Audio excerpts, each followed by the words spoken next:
Hi there, it's Bill with the Doomer Bloomer podcast. Now, if you're a listener to the show, you know that I've been doing this for a long time. But now there's an easier way to make a podcast. If you haven't heard about Anchor, let me explain. It's free. There's creation tools that allow you to record and edit your podcast right from your computer or phone. The Anchor app will distribute your podcast for you so it can be heard on Spotify, Apple, Google, Stitcher, and many more. And you can make money from your podcast with no minimum listenership. It's everything you need to make a podcast in one place.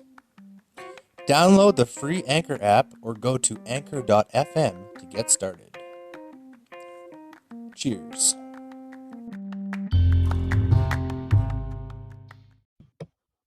All right, we're on air. Good evening, everyone. John Wynn evening. here, and this is And Bill Day. Day.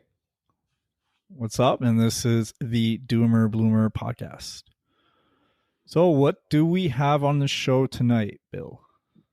Time dilation, Einstein versus Newtonian physics, and how he built on Newton's theories and made them better and more general relativity. Retirement plans, best place to retire for your money, mass shooting and gun control, Airbnb, rental investments, and other entrepreneurship. Bill Nye the Science Guy, and debunking Arc Park and flat Earth and anti-science in general. Yeah, you're talking about like Bill Nye. Like what sparked you with that was the debate he had with Ken Ham, correct? Who has right? And I didn't realize that was old news. Yeah, it's a great debate, and to think that this day and age, some dude thinks the Earth is still 6,000 years old and has a park explaining how things really happen, quote unquote, and how they loaded dinosaurs. Yeah, exactly. And like we coexisted with dinosaurs. I thought that was freaking hilarious. Yeah, I know. There's literally people feeding like one of those long neck dinosaurs. Yeah. It is. It's kind of bizarre that people still believe that things like the Earth is flat. We coexist with dinosaurs. The Earth is 6,000 years old. Yeah, exactly. Evidence to the contrary. Yeah, exactly. I mean, with the science we have today, there's so many outlandish beliefs that you could kind of have that wouldn't necessarily contradict science as the way we know it. I mean, you could believe in like all kinds of aliens. You can believe in reincarnations and stuff like that. Stuff that doesn't really contradict the science we have. There's no proof for it at the same time, right? No concrete proof, but at least it doesn't. It's not like clear as day how false it is, right? I mean, you can't really objectively tell me that reincarnation is an absolute impossibility, but we can definitely say with confidence that the Earth is way beyond 6,000 years old, right? 100%, just in the geological scale alone. Yeah, exactly. So I don't know, like, with the wealth of all kinds of crazy beliefs out there, I don't know why people cling to these thoroughly debunked myths and legends here. Well, and the other side of the coin is, again, like Bill Nye points it out, is they're preaching this sort of stuff to children. Yeah, I totally agree with that. It's completely, like you said, by the time you're 10 years old, if you haven't opened your mind to a certain potentiality of the world, you're going to believe what your parents believed or what their parents told you. Yeah. Which is kind of sad in a way. It's very sad. I mean, a lot of these, there's like remote areas in the U.S. like where um, they want to put like creationism over science, right? They'll present science. Oh, this is kind of what other people think of, but this is the real story. Even though they Well, say it's not. That's insane. well, the fact that the whole idea of fundamental idea of biology is evolution is what got us to where we are now, right? Yeah, If yeah, you go back in the branch of tree life, in the tree of life on the branches, there's a common ancestor there somewhere. You know, yeah, uh, we weren't just sculpted out of clay or mud or somebody's rib cage sort of thing, right? exactly. Those are not wives' tales, but they're. I always looked at the Bible as an allegorical story. I don't look at it as this is absolute gospel truth, right? Well, definitely not factual truth. It's it's archetypical or archetypal.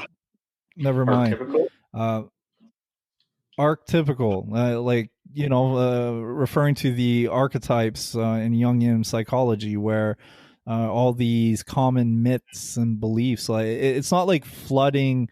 The flooding myth is unique to Christianity or the major monotheistic religions where I mean it's in all kinds of more primitive religions, and I'm not saying primitive that Christianity is more evolved or whatever. It's just like the latest culturally important religion of the time right now. But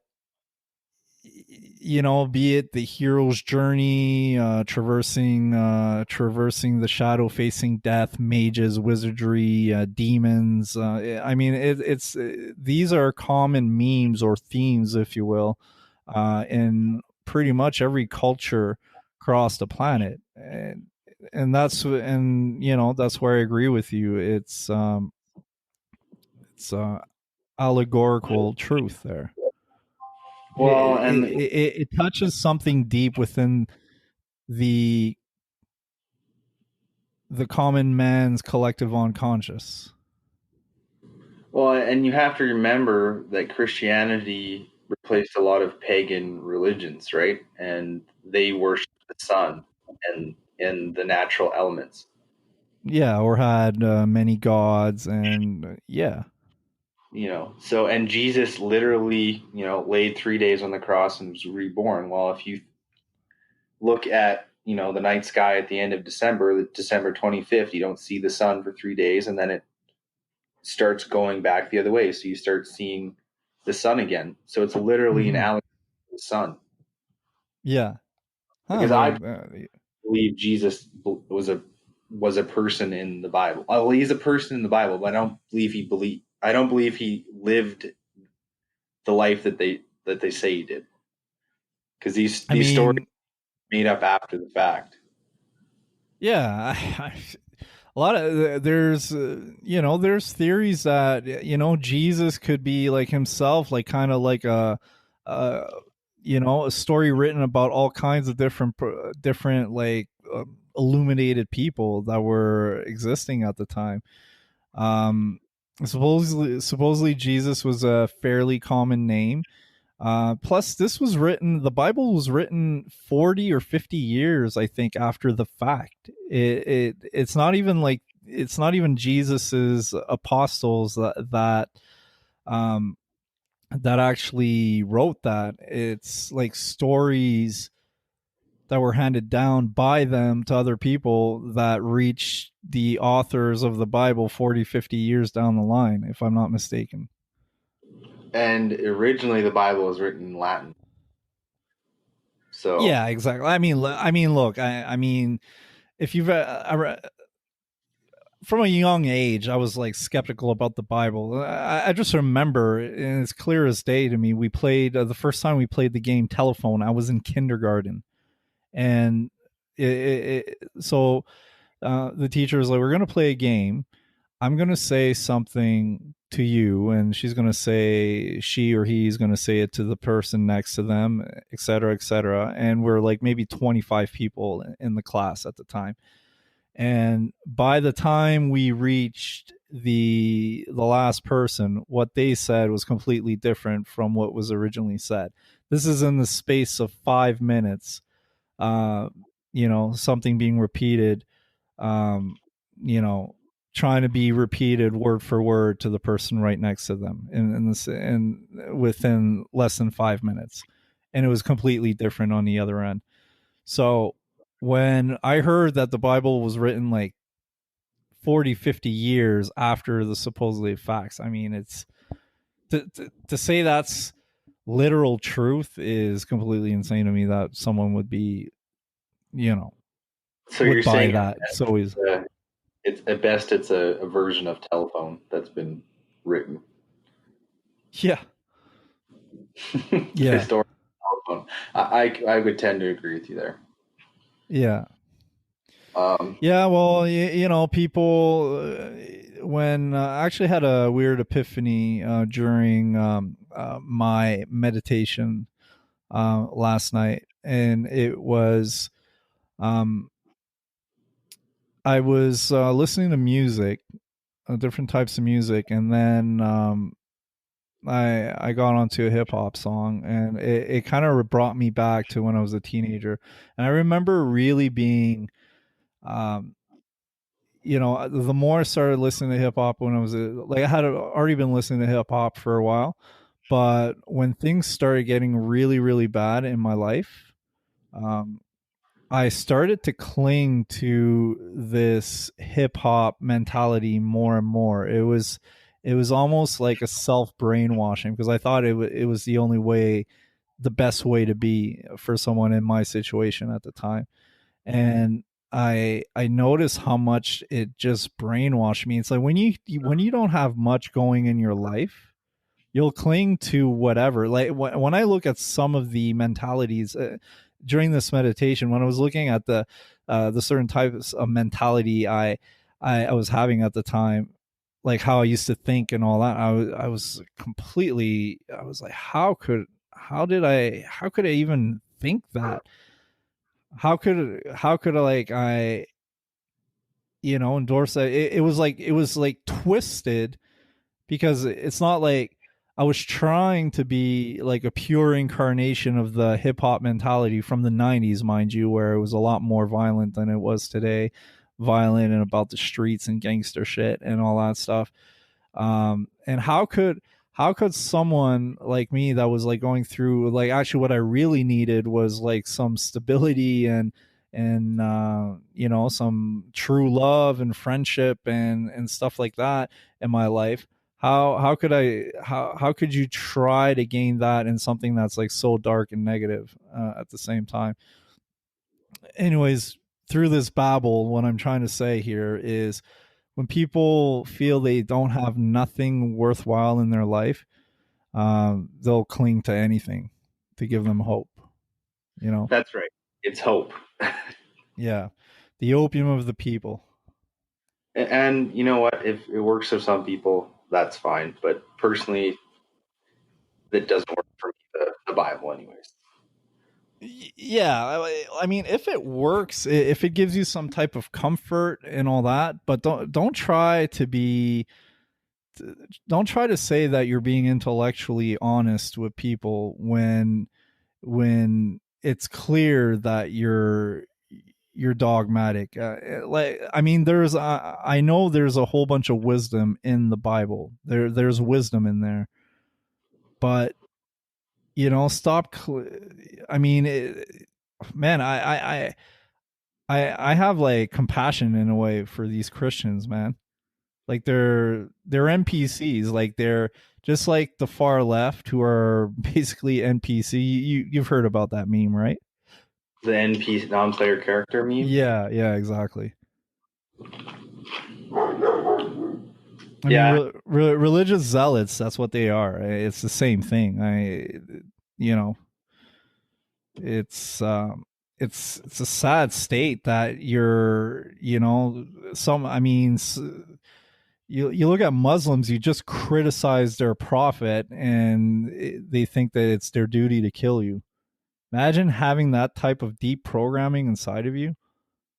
You know That would be how bad you can't relax when an idea that's obviously false, like they believe, just like the Christians, they believe like Muhammad flew away on a fucking winged horse and all that. They believe it. They believe it like it's clear as day.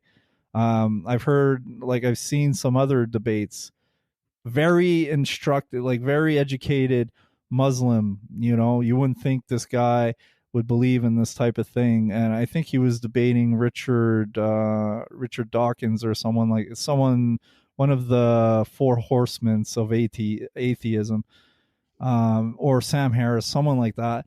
And they were like, "So you really truly believe that the Quran is literal truth, and Muhammad actually flew on a Pegasus into the heavens, and you know this is what happens in the heavens, and people that have eaten pork or this or that is like, well, that is my belief."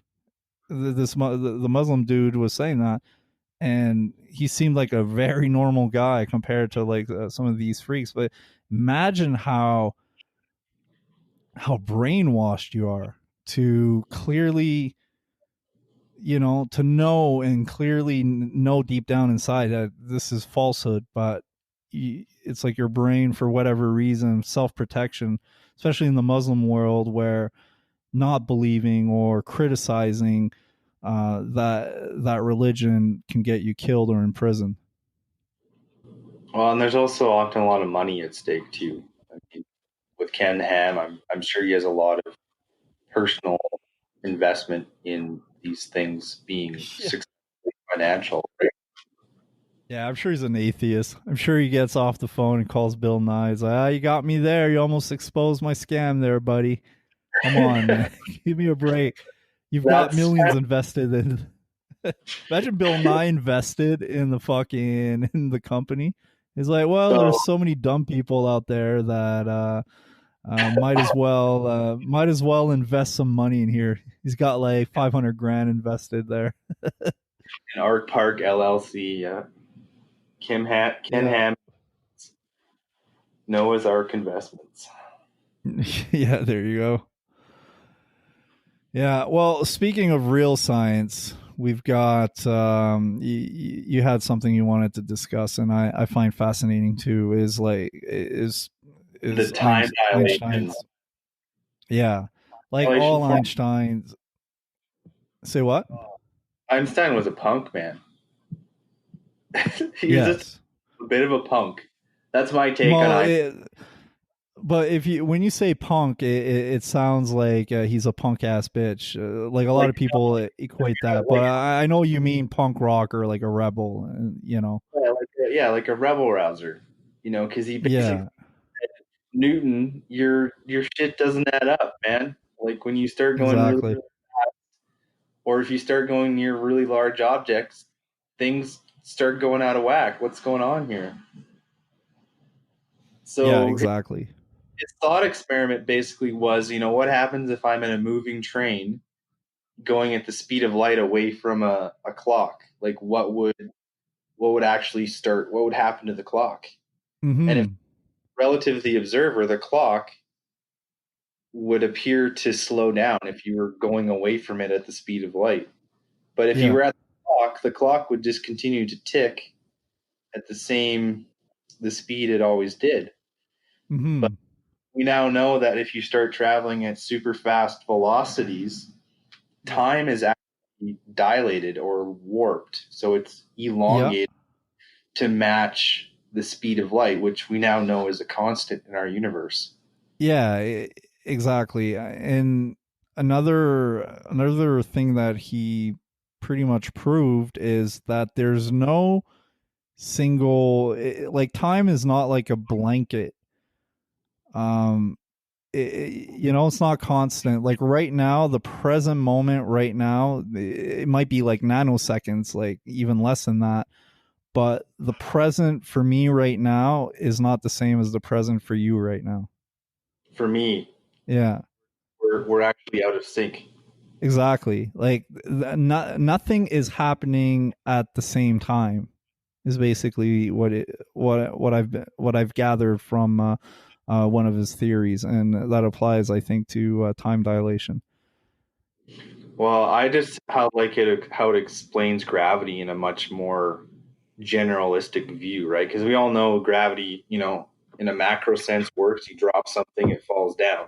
Exactly. But It's a force of attraction, but it actually bends space time. correct. He actually came up with the idea of space time. So the sun, for example, Yeah. imagine there's a giant bowling ball in the middle of a blanket. If Mm-hmm. you put the blanket's going to sag a little bit, right? You'll see a sag in the center. Yeah. If if you roll a ball that's smaller than the sun, it's going to Yeah. follow a curve around that larger object. Yeah. So it's Yeah. Yeah. curving the space and time around it, Yeah. which I find absolutely fascinating. These are things that, Yeah, and it is. I'm just starting to be able to get like kind of like a clearer grasp on what he's proving with these formulas. I mean, I knew as a teenager, and I was like, oh yeah, I know Einstein's E equals mc squared. I know what it means and all that, but like I mean, it goes so much further down the rabbit hole. well, And now we're like light years away from that with quantum mechanics and string theory and well, it actually. interdimensional,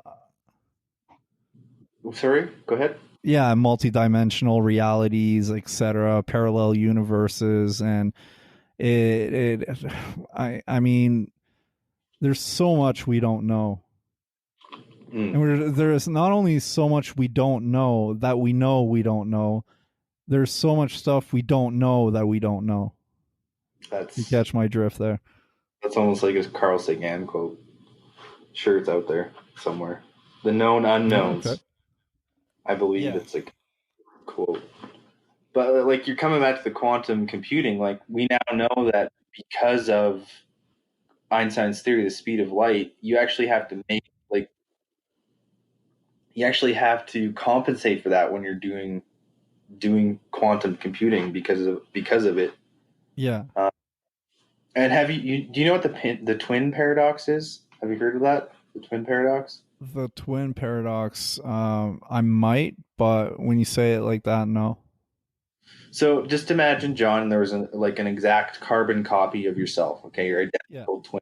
So you're born at the same time, and you've had exactly the same experiences. So coming back to like this the spaceship idea, and I don't know if you watched Interstellar or not. No, I didn't. I went down a rabbit hole last night. So Okay. So, anyways, it's directly relating to time dilation. So, let's say, for example, you're stuck on Earth, and your twin gets in a spaceship and leaves Earth at the speed of light. Okay, or approaching the velocity speed of light. yeah, Time for him is going to start slowing down as he approaches the speed of light. But for yeah, you, time remain the same. yeah, So his trip may have taken an hour through like of traveling at the speed of light. yeah. But you would have aged a few years. At least, yeah, somewhere between 5 to 10 years. Like let's just say, for example, with this format, you can actually calculate the differences between the two twins. Yeah, Like biological age will not be the same when the other twin returns. yeah, yeah, yeah. Which I don't know. I just as a thought experiment, it always has fascinated me. It's mind blowing. It's mind blowing what we can prove, what we can systematically prove on and on again with mathematics. The Mm. language, the language of the universe, at least one of its languages. There might be concepts, um, kind of like in a way that math is seems to be universal. Uh, that works for our senses. We're the only animal on Earth that I think that can really conceptualize math here. Maybe monkeys, a very very rudimentary degree, but it's insane that we have access to stuff like that to unlock like the potentiality of the universe. I mean, think about it. I mean, we're able to split atoms and create you like incredibly huge amounts of power and energy, and it was all done through imagination of smart men and women, um, putting some numbers in a certain sequence and unlocking the powers of I mean, they're wizards. That's yeah. It comes back to the other quote. If you were coming from an advanced civilization, it would appear like magic to us, right? Well, man, you fucking put someone just from 200-300 years ago in today's world, he'll lose his fucking mind. Yep.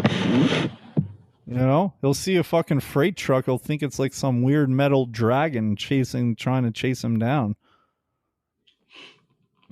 Imagine if he just caught like he appeared like in the middle of a city, um, and he spent like maybe like half an hour in that city, and he'd go into like places like Circuit City, and he'd see like smartphones and TVs and stuff like that. He'd be like, and he'd go back and he'd be like, they had these windows that showed all kinds of images across the world and other people, and it's like the ultimate crystal ball, or I mean, there's so many examples. No, I'm with you on that one. But when is somebody gonna invent something that prevents mass shootings? Yeah, No. when they clone Hitler, maybe. Oh yeah. I hear Hitler, that's he'll right. build an army, take everyone's. He'll just do mass genocide instead. Well, that's what cruise ships are about. You've heard that Bill That's Burr what. joke? Oh, Bill, yes, people are yes. for I've heard population. it. Yes. The people who It's don't like these stupid motherfuckers that go on cruise ships. Those are the perfect victims. These dumb bumbling fools. I don't want to butcher his material here there, but yeah, it was go. it was that, and it was that show actually wasn't one. Like it's still good, entertaining, but it's not his best material, in my opinion. I don't want to be a critic or anything. It's just he has so much good material out there. Just like your favorite band, you like all their albums, but there's some you prefer more than others. That's true. Yeah. You didn't really answer my question. What When about what? like do you think that like gun violence could be deterred by regulation, or is there going to have to be some sort of physical deterrent? Well, You know what I'm saying? it could be like short term. It could be short term that they could bring down gun control, but like in a melting pot like the US, it would have to be like some type of very invasive government to pull off something like that. And in some place like the US, I think it would completely break down their society, their culture, which is kind of like happening right now. Um, the US is in some pretty intense culture war. That's been, I guess it really started in the 60s, kind of died down after that, but since the year 2000s, since Bush, it kind of germinated back again. But in the last 10 years, especially the last 5 years, um, and now with Trump, it is completely going off the rail. I never thought like the Democrat Party could be the crazy ones. I always saw like the Republicans as the crazy idiots, like the nut jobs and stuff. And now I'm seeing that in on the Democrat side. I always thought like the Democrat had a little bit more reasonable propositions compared to the Republicans. Now, have you noticed the Republicans don't talk much about religion anymore? Back in the Bush era, it was all about appeasing the Christians and stuff. We don't hear much about that anymore from that side. Their main focus is free speech and conserving some more the preservation of classical values, if you will. Like traditionalists, yeah, Yeah, like the family unit and yeah. Yeah, it's not about like, oh, we should have more Jesus in school, and like it talks about religion, and I think it's the Democrats' fault.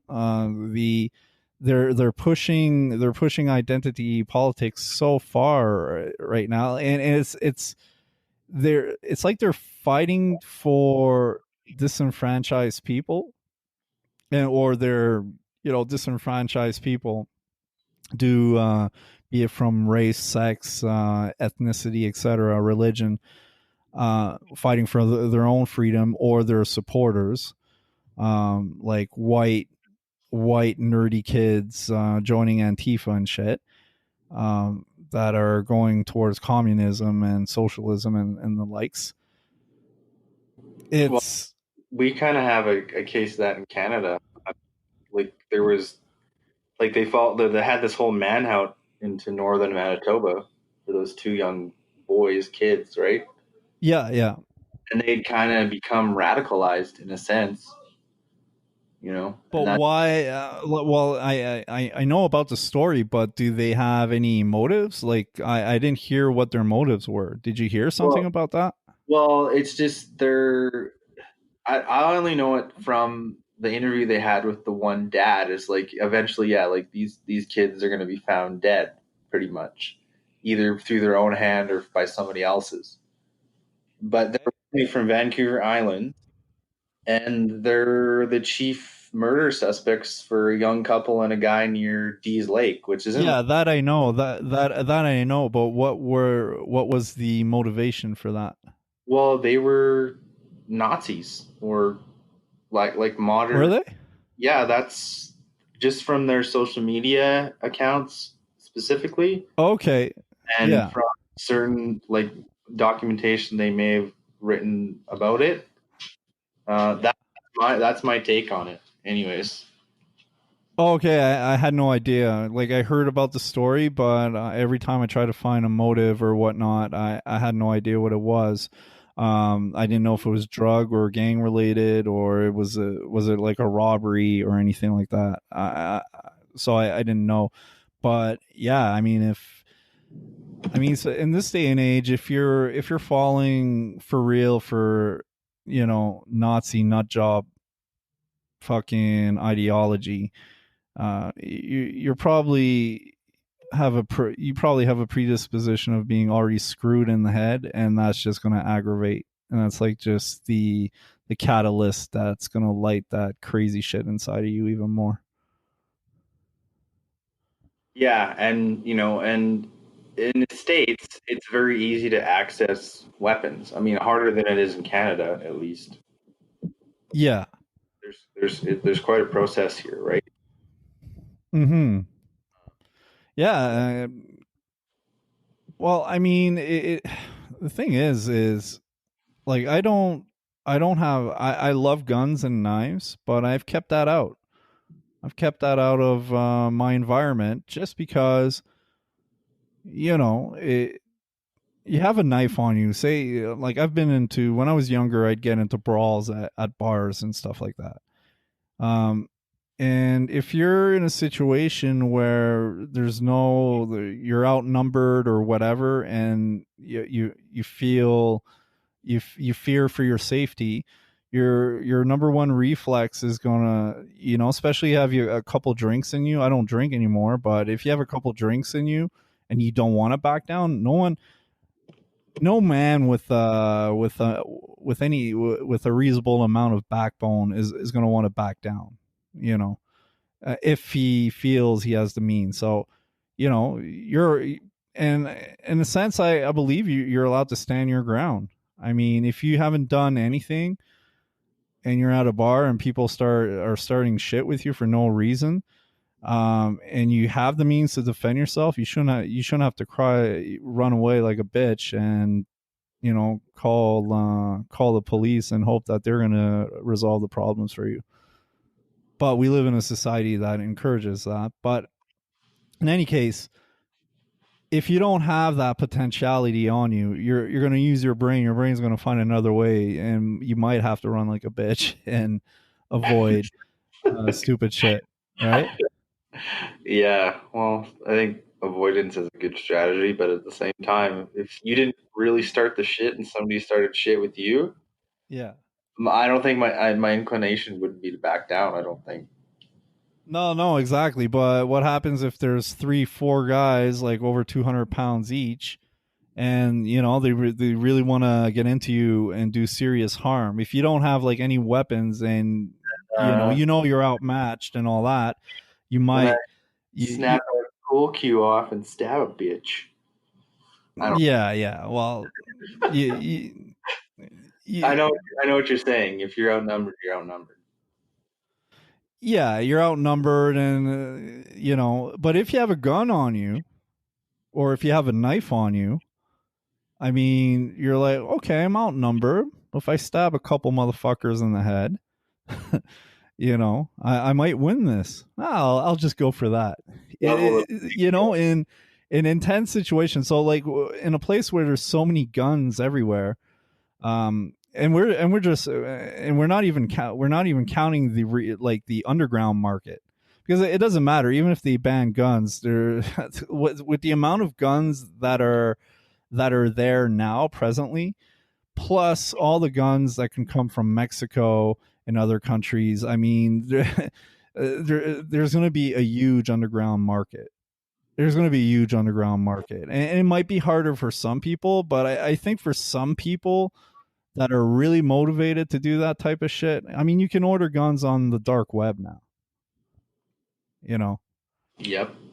so I mean, damn, it's not that harder to get a gun here in Canada. Also, by the way, like at least a rifle, it is harder, but it's not that much harder.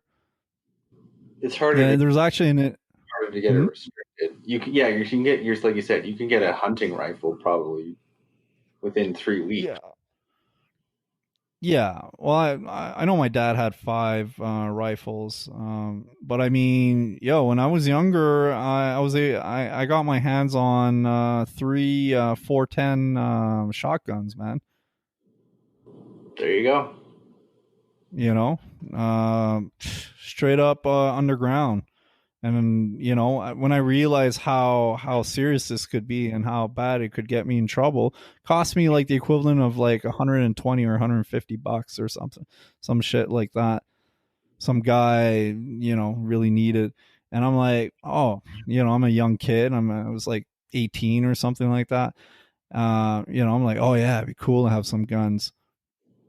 But then I realize, if I get caught with these, or even worse, I decide on uh, a foolish night after a few beers, and I get some beef, and I have some beef with someone to even if I don't like actually shoot the person, and I just like, oh yeah, maybe I can scare him a bit, right? Some dumb juvenile shit like that. I would have gotten in major trouble. So, I just got rid of him. Probably for the I best. got rid of. Oh yeah, definitely for the best. Definitely for the best. And that's the thing. If you have something, there's a case to be made to ban them. But a place like the U.S., I don't know, land of the free, and with so much corruption, and like I call the U.S. the empire now. It It's is the straight up the empire. It is, right?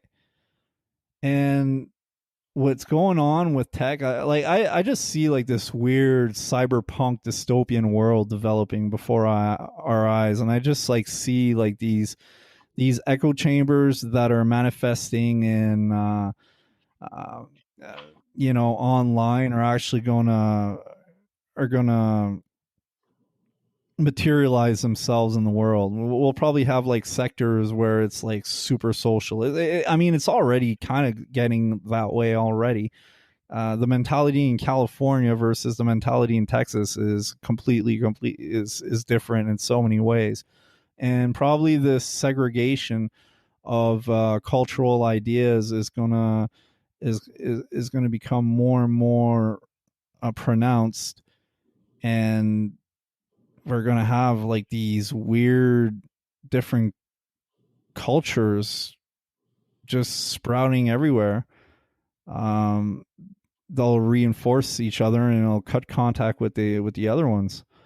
Um, in a place like the U.S., if there's like one central government that with the invasion of privacy and all that, and for people like where the US, the idea like the US is more of an idea than an actual country when you think about it. It's Born of an idea. Yep. yeah, it's and it was a revolutionary idea. It still is. Free speech, um, the government trying to stay out of your way, which is becoming less and less now. I mean, the government in the U.S. is invading your privacy like crazy now. That's like the antithesis of what the U.S. stands for. Tracking you down, making it harder and harder to start a business without being taxed like crazy. Like the idea of the U.S. is is becoming more and more fragile. What actually makes up the U.S. and it's becoming like this breeding ground for different groups and ideologies looking to climb the higher, like the ladder of power. Like And earthers. say what? Flat earthers don't use ladders. Yeah, exactly. So just to summarize that, I mean, it doesn't matter if they do they do get rid of guns. Like if they make it completely illegal, there's still going to be guns. There's still going to be mass shooting. There might be a decrease, but what the government needs to do to get rid of those guns is going to completely go against that idea that makes the US the US. And if that happens, I think it was that idea that created this cohesion within the American people, and that made it such the great superpower that it was. And if you take away that, uh, it's like a brain divided upon itself. It's just gonna go crazy. If you take away You know. that, you become Canada. Yeah. A Olympic neighbor next door. Well, no, I mean, we're pretty. I mean, we're more like Switzerland, We're more like and I'm yeah, we are. like Ned Flanders. Yeah, it depends where you go. Bill Burr actually on his podcast, it was like, "Oh, Canada, they pretend they're all so nice, but you got crackheads and junkies too, and they're everywhere in your major cities." He was singing that. So go fuck yourself. You guys are not so clean. It was fucking hilarious, man. I'll have to find that video after. Yeah, I'll send it to you. It was this Monday. It was the podcast, the Monday where we went on our trip, or the Monday before. Um, so you can check it out on his site. So it was like in the beginning of August or last week of July, um, when he talks about he was going to Montreal. But it's true. I mean, Canada has like this idea that we do have, you know, a, a decency to us in social interactions, but um to say that Canada is like so vanilla and all that. I mean, you haven't gone downtown to Vancouver, Toronto, even Ottawa, and smaller cities like Quebec City and all that. I mean, there's all kinds of crazy shit that happens, Our shit you know. stinks too. Oh yeah, for sure. uh, I mean, we have some pretty we have our own psychos up here. I mean, fucking Picton, that is one crazy psycho. that's right. The serial killer. That's right. Yeah, we have a few mass shooters, mostly in Quebec. Yeah, that's no, that's true. Because Yeah, from my homeland. that was a mosque too, right?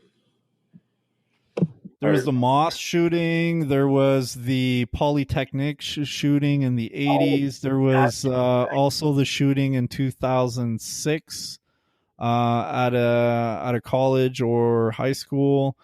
Um, yeah, I mean, there was also the shooting at the freaking the war memorial too, right? At the Parliament Hill, even. at the Parliament, yeah, that's right, with Corporal Lortie straight up in Parliament, That and was that was in the 80s also.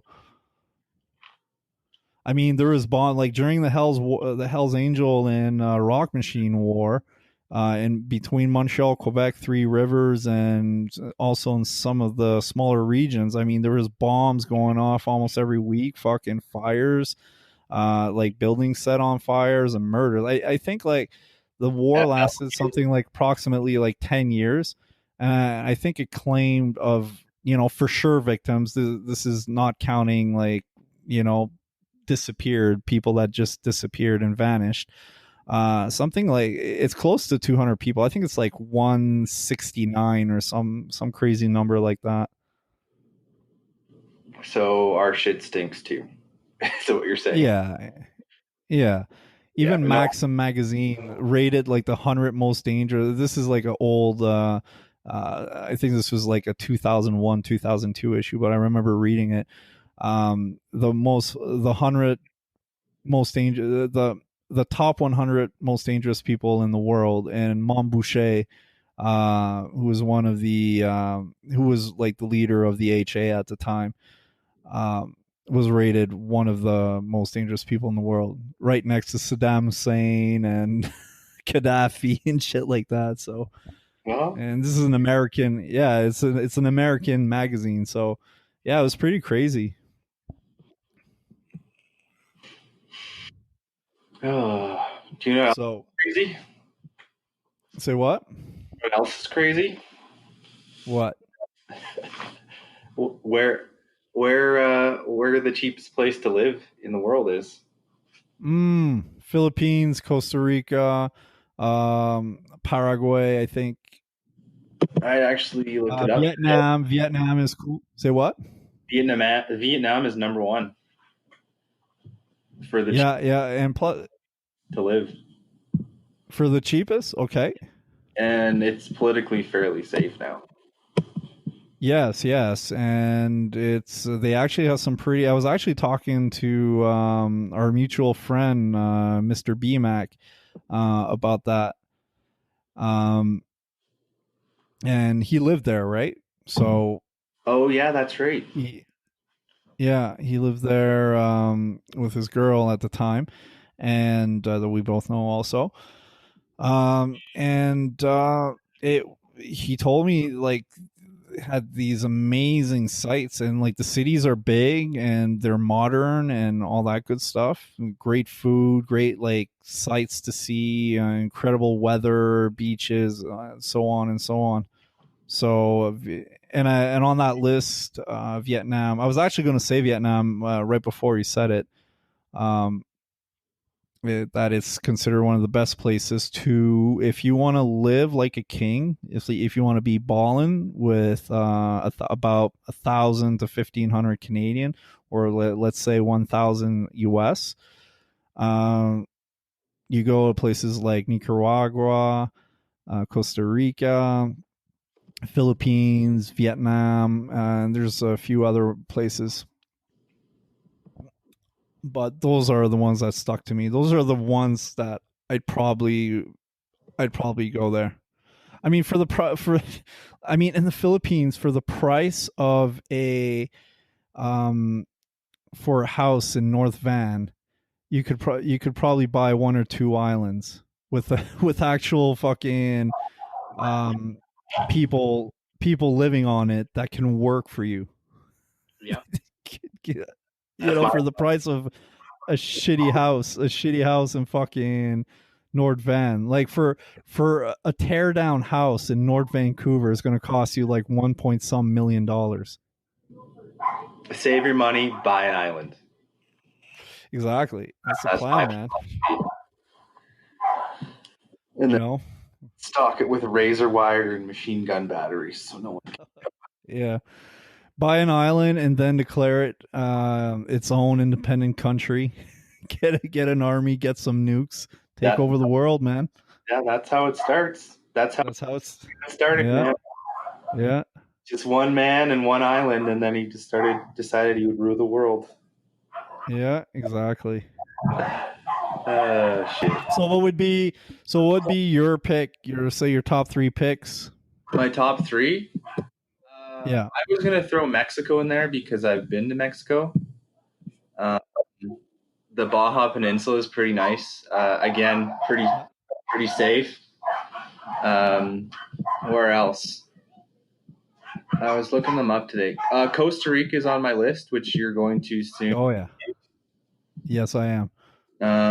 Mexico, South Africa's on here. Not interested. China's on here. Not interested. South Korea. Yeah. South Korea is kind of expensive, in my opinion. Yeah, I don't think you'll be balling with $1,000 per month there. Thailand. You want to find a place? Yeah, Thailand. I think you could. I think Thailand, but again, Thailand's become that popular destination again. So yeah, if you want seclusion, I think for your best, I would probably choose Vietnam. And another one on my list is Peru. So yeah, Peru is supposedly really good too. I'd say my top 3 is Costa Rica, the Philippines, and Vietnam. Yeah, as like retirement. I mean, for at that price, you could like you could like have a place. You could have a place in every country. You know, with the type of money we're making, we could already do that. You know, realistically, yep. I mean, we could have, you know, you could have a place in Costa Rica, Vietnam, and the Philippines, balling like every month. I'm gonna go to my Philippines resident.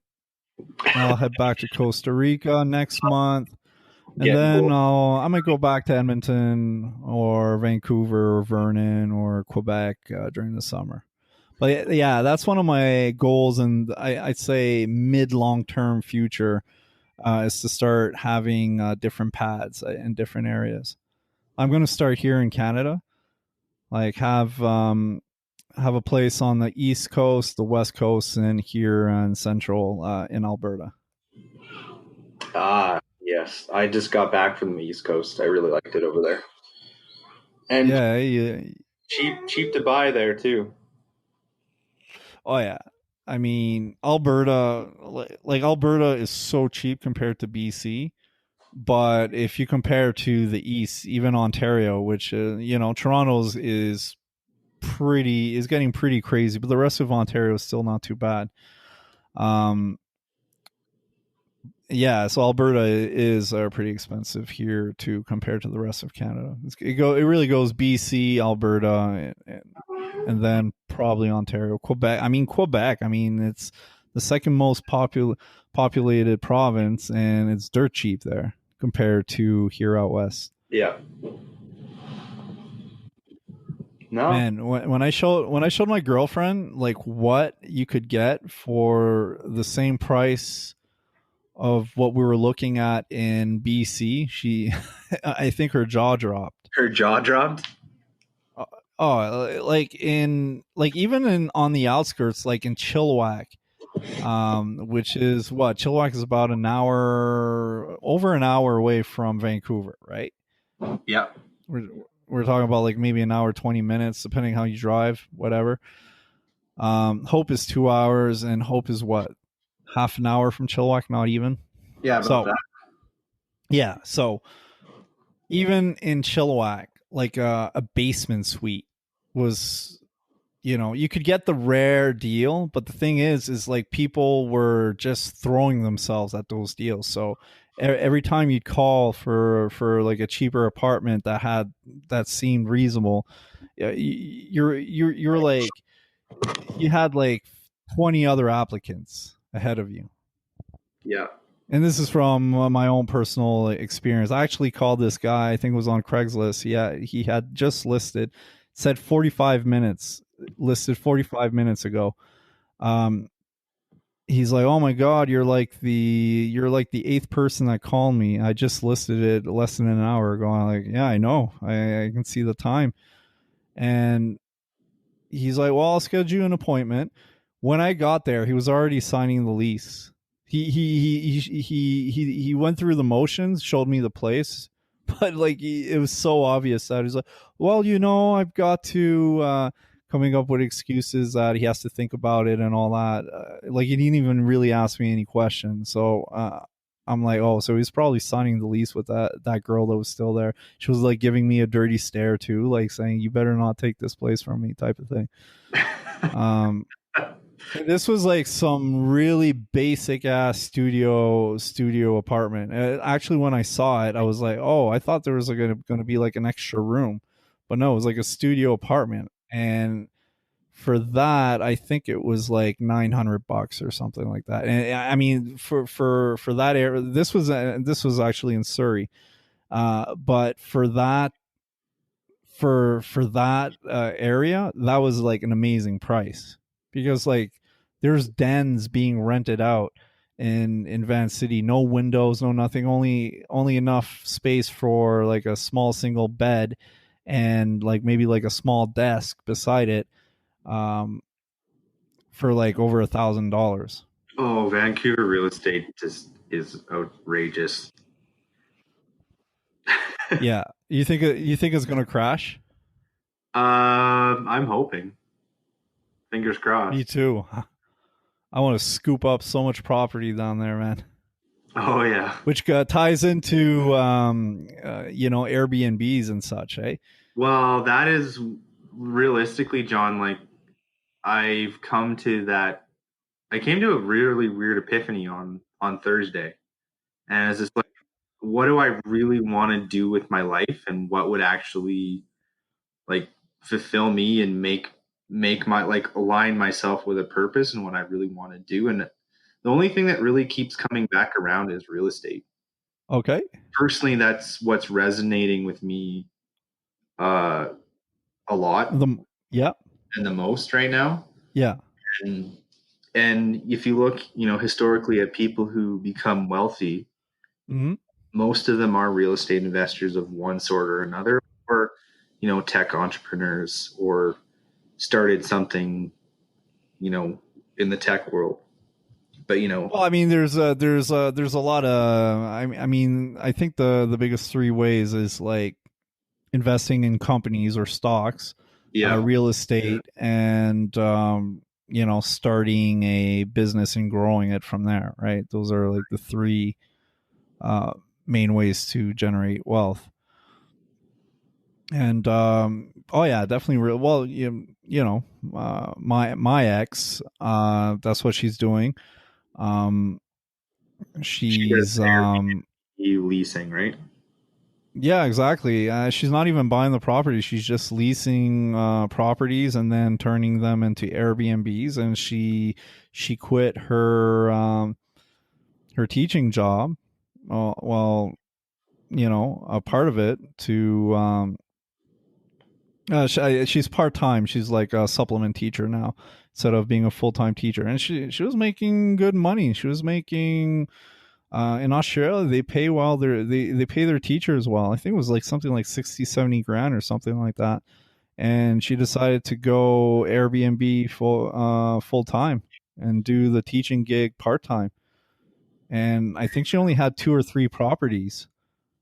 So It's definitely, I've gotten like I've read a bit, and like I said, a few months ago, me and my girlfriend, my present girlfriend, um, where we were thinking about it, and it's definitely on a back burner for us. I'd love you, Bill. I'd love for you, Bill, to uh, you know, go out, make get accumulate all the knowledge and share it with me and just with me and my girl. I'll be your crib note, sure. I'll be your, Exactly. yeah, I'll be your, And I'll do the same with trading. no, because for, I saw, I just got to say something. I saw this guy live trading on Friday. yeah, He fucking predicted, like, he had videos like before the trading day, like on the Thursday, saying, "Oh, this is what's going to happen." Boom, boom, boom, boom, and he put $4,000 into the market. He came out at the end of the day, in one day, man. He came out with some obscene amount of I think it was $163,000. what?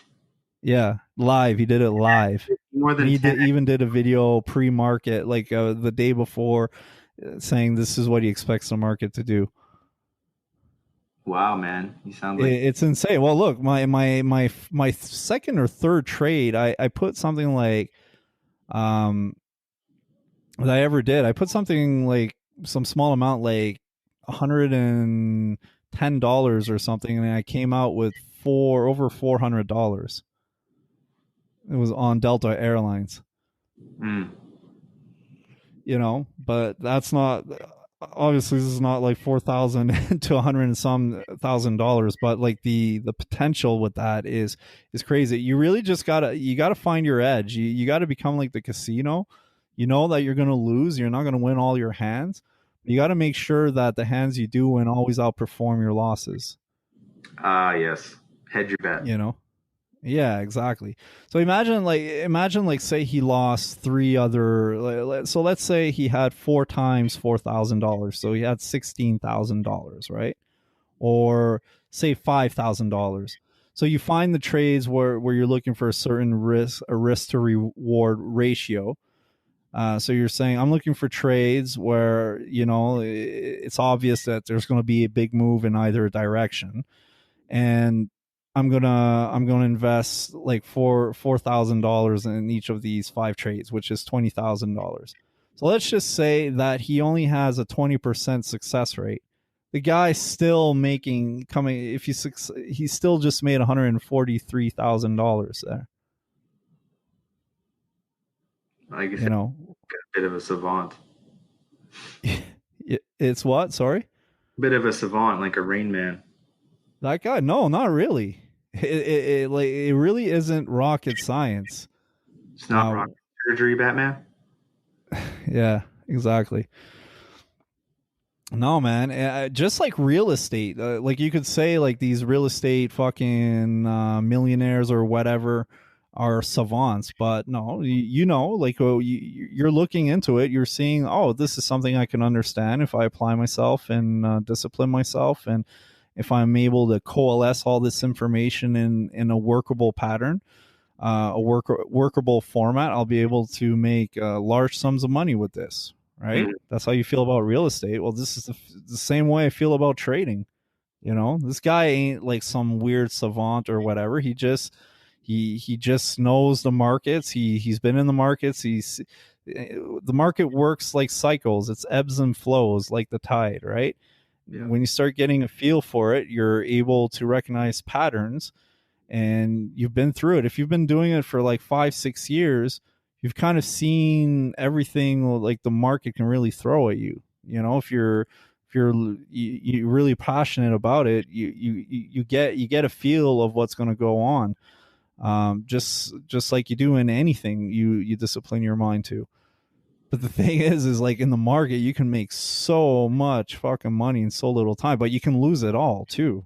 You got to be very vigilant uh, about a lot of stuff. Like the most important thing is your risk management. Something I'm still struggling a little bit with. high risk, high reward. Oh yeah, but there's ways to really limit your risk and still maximize your reward, especially with options, which I do. But real estate, yeah, real estate is a fairly safe haven, especially with the Airbnb gig. I mean, if you're doing like what like my ex is doing, If you lease a place and then you're basically you're assuming no risk. I mean, if you rent and the landlord decides to break your lease, well, you might lose your security deposit, and that's about it. But in the meanwhile, you've been able to charge. You probably be able to net profit. Like if you're able to rent your place out every night, um, you're probably after you pay the fees, the cleaning people, and people to help you manage the properties and all that. You're probably netting like $100 every day on one property if you do it correctly. no, I've been following a guy on Spotify, and he sets out You've been following what? a guy on Spotify. I can't remember the name of the Spotify podcast. Yeah, what was he saying? Well, he just talks about like what you were saying there is like even if you don't buy the property, if you start with a lease, start small, and then like you said, farm out the cleaning and Yeah. the management, right? So you're not like it's hands off, but at the same time you're managing it remotely in a sense with a team of people, so it becomes a uh, self not fulfilling, but a self propagating system in a sense. Yeah. And that's Exactly.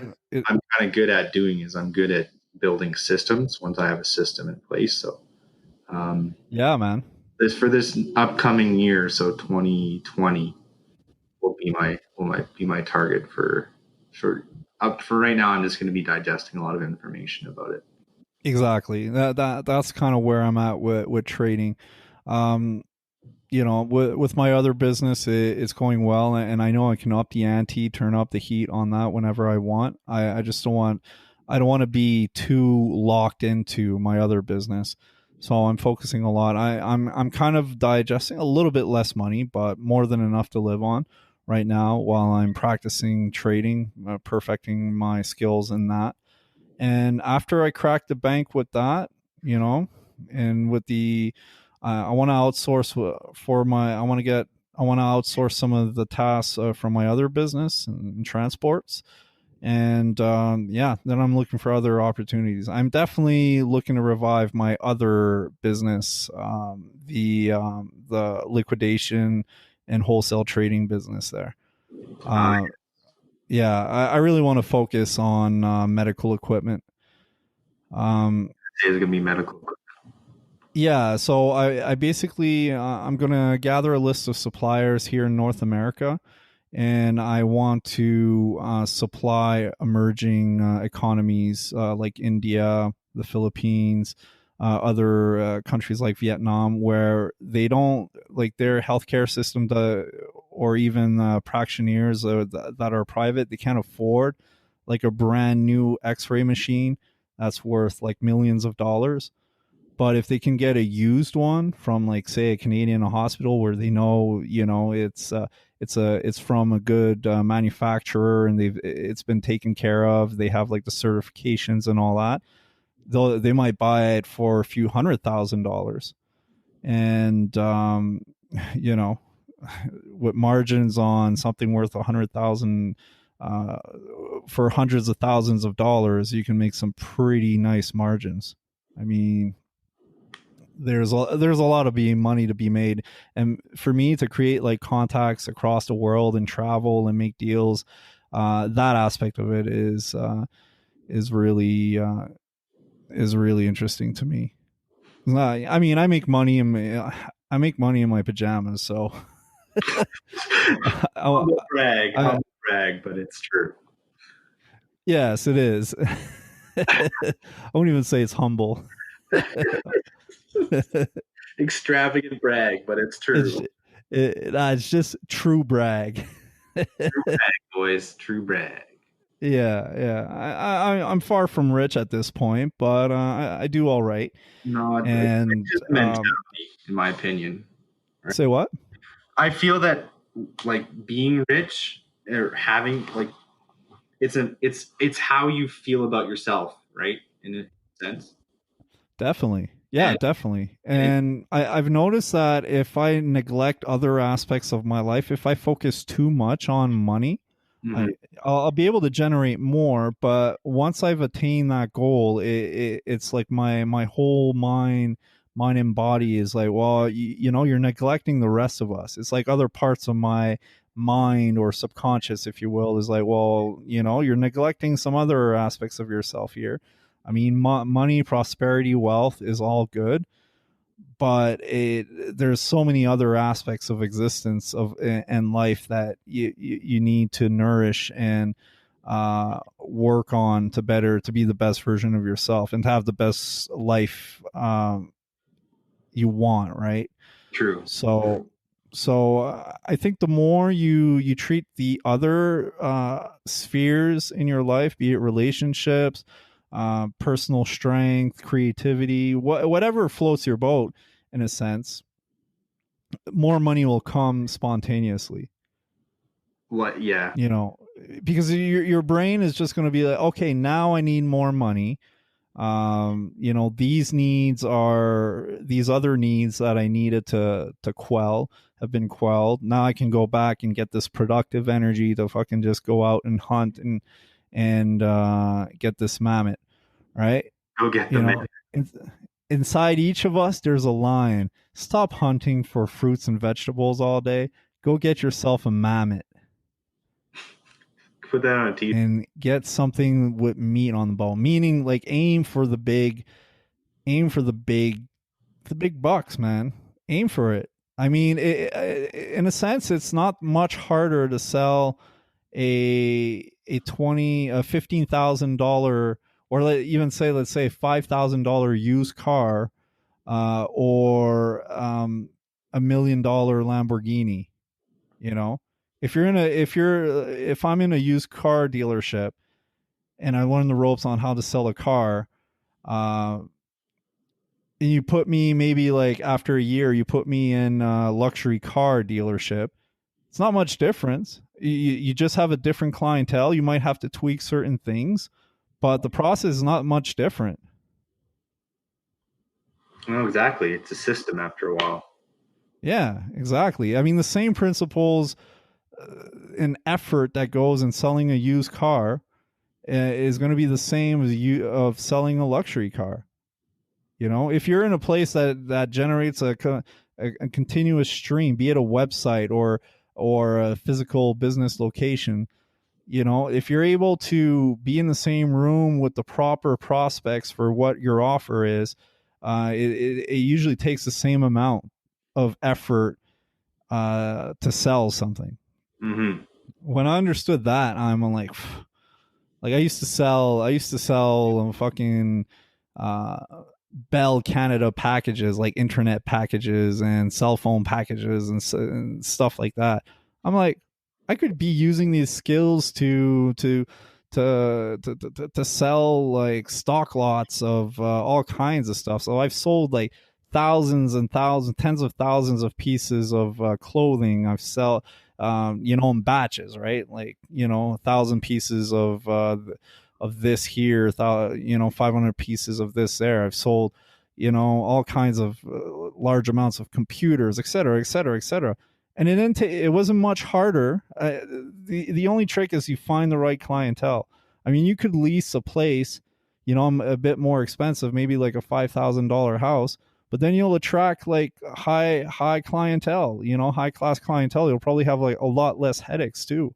Well, that's You that. know, it might be a little bit different investment in your a little bit at first a little bit harder to invest, say $5,000-6,000 a month.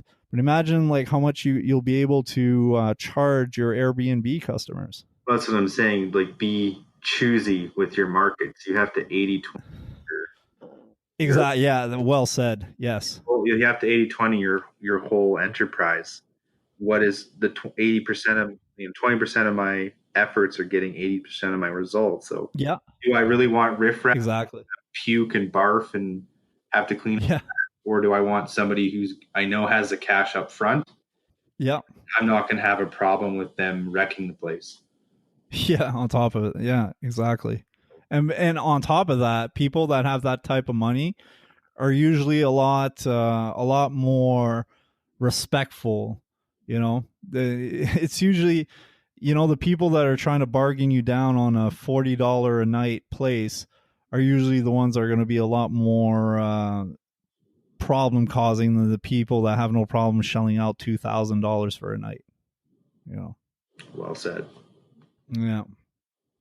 So wow, I could go on and on about business and entrepreneurship, my friend. I know. But we got we got to cut this. We got to cut this at some point. Yeah. So I think we've been going on almost over an hour now, Yeah. an hour and 15 minutes. So did you have anything to add, my friend? I just want to add that we now have an Instagram account, Doomer Bloomers. So at Doomer Bloomers on Instagram. Nice, So I use nice. random stuff on there right now. We'll probably get 3 more views now. Yeah, I hope so. I've been looking at the metrics. I mean, it's not just my mom and people listening.